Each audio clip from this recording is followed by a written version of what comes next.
এরকম শত্রু তোমার আর কি হয়েছে ভাইয়া?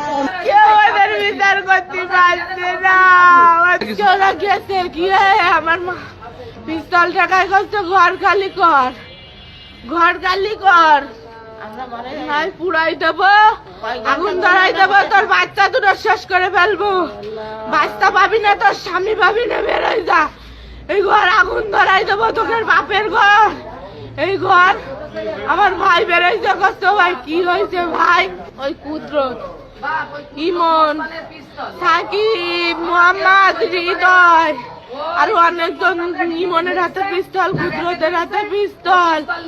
ওই ইমন কয়দিন আগে রাকিবরে গুলি করলো, ওই কুদরত রমজান মার্ডার করলো, ওই ইমন জুম্মান মার্ডার করলো। ওরা কত মার মুখ খালি করেছে, কেউ ওদের বিচার করতে